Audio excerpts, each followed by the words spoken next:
Bonjour à tous, aujourd'hui je vais vous présenter dans cette seconde vidéo sur la photosynthèse le détail des réactions biochimiques qui permettent aux organismes photosynthétiques de convertir l'énergie lumineuse en énergie chimique.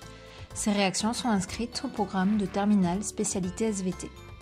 Cette vidéo fait suite à une première vidéo d'introduction dans laquelle nous avons déjà vu que la photosynthèse consomme du CO2 et de l'eau pour former de l'oxygène et de la matière organique, le glucose, en présence de lumière et de chlorophylle. Les organismes photosynthétiques possèdent différents pigments, dont la chlorophylle qui s'organise en photosystèmes. Ces pigments ont des formules chimiques particulières avec de nombreuses doubles liaisons conjuguées qui leur permettent de capter la lumière. Ces photosystèmes sont localisés dans les chloroplastes, organites des cellules eucaryotes végétales, en particulier au sein de microtubes verts appelés thylakoïdes, et enfin le glucose créé par la photosynthèse polymérise et est stocké sous forme d'amidon dans les chloroplastes, dans la partie appelée stroma. Les chloroplastes sont donc bien le lieu de la photosynthèse dans les cellules végétales. Étudions maintenant les réactions de la photosynthèse en détail. Dans un premier temps, nous verrons comment la lumière est captée par les photosystèmes pour être convertie en énergie chimique utilisable par les cellules. Cette conversion d'une énergie lumineuse en une énergie chimique est appelée phase photochimique. Dans un second temps, nous verrons comment cette énergie chimique, produite à partir de la lumière, va servir à produire du sucre, le glucose, qui sera transporté dans toute la plante. Cette conversion d'une énergie chimique en une autre est la phase chimique. La phase chimique ne peut avoir lieu sans la phase photochimique. On dit que ces deux réactions sont couplées. L'énergie chimique qui sert d'intermédiaire entre les deux phases est une molécule, l'adénosine 3-phosphate ou ATP. L'ATP est une molécule très utilisée par les êtres vivants car elle est riche en énergie, facilement utilisable par les cellules. Étant donné qu'un grand nombre des réactions qui interviennent dans la photosynthèse sont des réactions d'oxydoréduction, commençons par quelques rappels de chimie sur la question.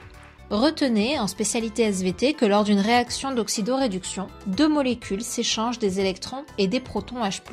Reprenons l'équation bilan de la photosynthèse. Au cours de la photosynthèse, la molécule d'eau, notée H2O, perd ses H+, ainsi que des électrons, en permettant la formation de dioxygène O2. Elle subit une oxydation qui se définit comme une perte de protons H+, et d'électrons. En contrepartie, la molécule de CO2 qui n'a pas de H gagne des protons H+, et des électrons pour former le glucose C6H12O6. Elle subit alors une réduction qui se définit par un gain de protons H+, et d'électrons. Vous voyez donc que la photosynthèse est bien une réaction d'oxydoréduction dans sa globalité. Nous verrons que l'oxydation de l'eau en O2, en dioxygène, se réalise lors de la phase photochimique, alors que la réduction du CO2 en glucose s'opère dans la phase chimique. Le couplage entre ces deux phases est assuré par un intermédiaire de réaction.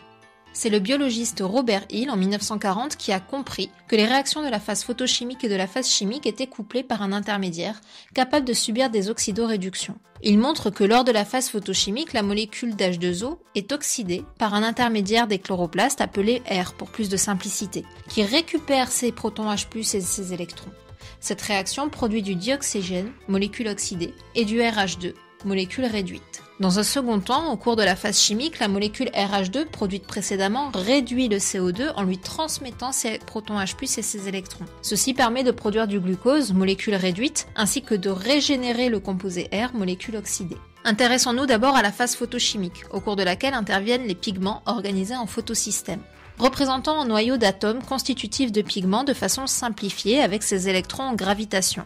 Lorsqu'ils perçoivent des photons de lumière, ces atomes s'excitent, c'est-à-dire que leurs électrons acquièrent un niveau d'énergie plus élevé. Ce nouvel état est instable et l'électron finit par être transmis à une autre molécule d'oxydoréduction, ce qui permet aux pigments de se désexciter. Ainsi, la lumière déclenche les réactions d'oxydoréduction en excitant les pigments et en leur faisant perdre leurs électrons. Voyons en détail la phase photochimique. Elle a lieu à l'intérieur des thylakoïdes des chloroplastes, représentés ici en coupe. L'intérieur du thylakoïde porte le nom de lumen. Pour bien comprendre le schéma, je vais uniquement représenter un cercle. L'intérieur du cercle est le lumen du thylakoïde, où ont lieu les réactions. L'extérieur du thylakoïde représente alors le stroma du chloroplaste. Nous avons vu que les photosystèmes constitués de différents pigments sont ancrés dans les thylakoïdes. Ces derniers possèdent également plusieurs protéines qui favorisent les réactions d'oxydoréduction que nous ne détaillerons pas dans le programme de terminale. Comme vu précédemment, la lumière est captée par les pigments qui s'excitent et transmettent leurs électrons aux protéines d'oxydoréduction adjacentes. La molécule d'eau fournit les électrons perdus en s'oxydant elle-même en dioxygène. Les protons issus de cette oxydation restent dans le lumen. Les électrons se transmettent alors entre les protéines d'oxydoréduction et finissent par être captés par l'intermédiaire R dont nous avons déjà parlé. Ce dernier capte ces électrons ainsi que les protons H+ présents dans le stroma et se réduit en molécule RH2. En parallèle, les protéines d'oxydoréduction font passer des protons H+ du stroma vers le lumen d'éthylacoïde. Tous ces protons H+ s'accumulent dans le lumen et finissent par retourner dans le stroma en circulant à travers une pompe, l'enzyme ATP synthase, présente dans la membrane d'éthylacoïde.